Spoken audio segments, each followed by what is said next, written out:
Drugs के खिलाफ अभियान तो बहाना है, वेनेजुएला के खजाने पर ट्रंप की नजर है। नमस्कार, TV9 भारतवर्ष देख रहे हैं आप। मेरा नाम है सुल्तान।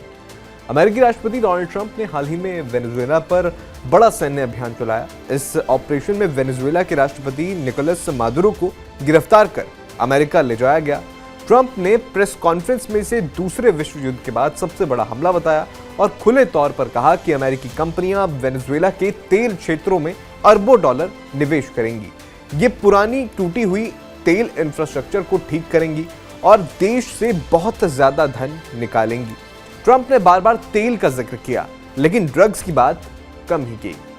ट्रंप का दावा है कि वेनेजुएला अमेरिका को ड्रग्स और अपराधी भेजकर नुकसान पहुंचा रहा है।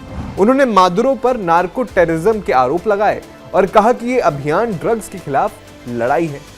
मादुरो को किडनैप करके लाना, ये अभियान ड्रग्स के खिलाफ उन्होंने लड़ाई बताया। लेकिन कई रिपोर्ट्स बताती हैं कि शुरुआत में ड्रग्स और इमिग्रेशन तो बहाना बनाया गया, जबकि असली मकसद तेल है।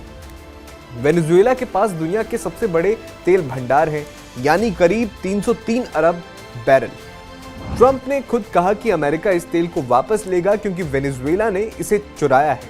वे अमेरिकी कंपनियों को वहां भेजकर उत्पादन बढ़ाना चाहते हैं, जो फिलहाल सिर्फ 10 लाख बैरल प्रतिदिन है, लेकिन संभावना 40 से 50 लाख तक की है। विशेषज्ञों का कहना है कि ड्रग्स के आरोप कमजोर हैं। वेनेजुएला कोकीन या फेंटेनिल का बड़ा उत्पादक नहीं है।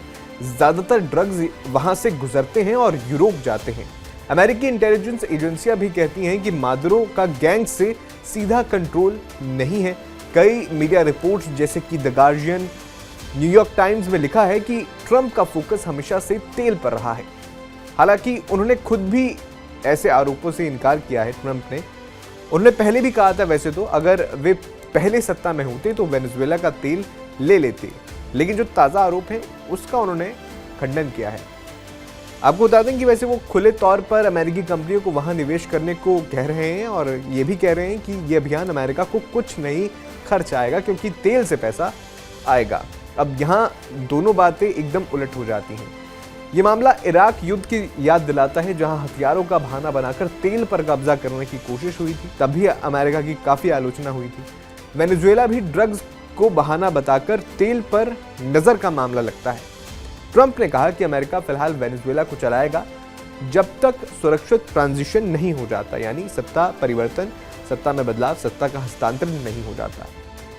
लेकिन कई देशों ने इसे इंपीरियलिज्म बताया है। आपको बता दें कि ट्रंप ने यूएन, या जो ट्रंप का प्रशासन है, उसने यूएन में सफाई दी है कि उसने वेनेजुएला पर कब्जा नहीं किया है। वैसे वेनेजुएला में तेल की खोज 20वीं सदी की शुरुआत से ही हो गई थी। उस समय अमेरिकी कंपनियां जैसे एक्सॉन और कोनोको वहां पर बड़ा काम करती थी। 1970 के दशक में वेनेजुएला ने तेल उद्योग को राष्ट्रीयकरण कर दिया। इस पूरे उद्योग का यानी सरकारी कंट्रोल में ले लिया। ह्यूगो चावेज के समय यानी 1999 से लेकर 2013 तक, और फिर बाद में मादुरो के समय में विदेशी कंपनियों पर ज्यादा कंट्रोल बढ़ा, जिससे अमेरिकी कंपनियां इस पूरी इंडस्ट्री से बाहर हो गई। वेनेजुएला की तेल की बात की जाए तो अमेरिका ने 2017 से सैंक्शन लगाने शुरू किया, खासकर तेल पर, ताकि मादुरो की सरकार कमजोर हो।